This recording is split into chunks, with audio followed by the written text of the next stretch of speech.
জবাব তুলে ধরার চেষ্টা করছি। এনটিআরসি বলেছে 1 থেকে 12তম নিবন্ধনে নিবন্ধনধারী প্রার্থীদের অনুকূলে কেবল প্রত্যয়ন পত্র ইস্যু করা হয়েছে। আমি দায়িত্বহীন কণ্ঠে তাদেরই দেওয়া সার্টিফিকেটকে উল্লেখ করে দিয়ে বলতে চাই 1 থেকে 12তম নিবন্ধন সনদ এটা শুধুমাত্র একটি প্রত্যয়ন পত্র নয়, এটি হচ্ছে 1 থেকে 12তম নিবন্ধিত নিয়োগ বঞ্চিতদের নিয়োগ দেওয়ার বা যোগদান করার একটি প্রত্যয়ন। আপনারা আমার এই সনদের মাধ্যম দিয়ে আপনাদেরকে জানাতে চাই, যেখানে এনটিআরসি যে সনদ দিয়েছে সেখানে স্পষ্ট লেখা রয়েছে he or she is eligible to be appointed as a lecturer, assistant teacher in any institution in Bangladesh। তারা যে সনদ দিয়েছে এই সনদে স্পষ্ট লেখা রয়েছে যে এই সনদধারী শিক্ষক শিক্ষিকাগণ তারা বাংলাদেশের যে কোনো শিক্ষা প্রতিষ্ঠানে তাদের সনদের যোগ্যতা সাপেক্ষ লেকচারার অথবা অ্যাসিস্ট্যান্ট টিচার হিসাবে যে কোনো প্রতিষ্ঠানে যোগদান করতে পারবে।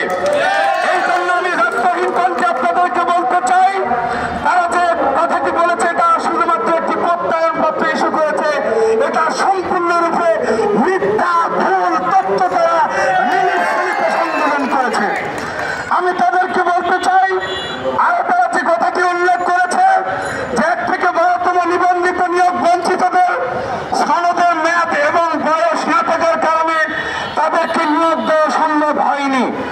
আমি আপনাদেরকে স্পষ্টভাবে জানিয়ে দিতে চাই, ইতিপূর্বে শিক্ষা মন্ত্রণালয়ের প্রজ্ঞাপন তারিখ 20 মে 2013 6 জ্যৈষ্ঠ 1400 বাংলা রাষ্ট্রপতির আদেশ ক্রমে উল্লেখ থাকে যে বিধি 10-1 উপবিধির পর নিম্নোক্ত উপবিধিটি সংযোজিত হইবে।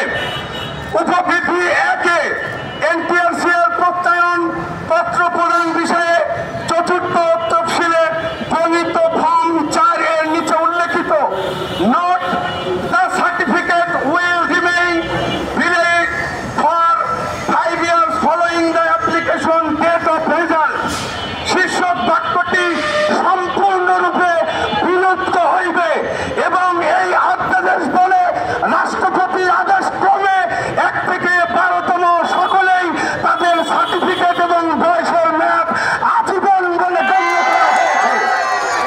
সাংবাদিক ভাইয়েরা, আমি আরো জানাতে চাই, এই বিলুপ্তিকরণ এনটিআরসি এর পূর্বে গৃহীত সকল নিবন্ধন পরীক্ষায় প্রদত্ত প্রত্যয়ন পত্রের ক্ষেত্রেও প্রযোজ্য হইবে।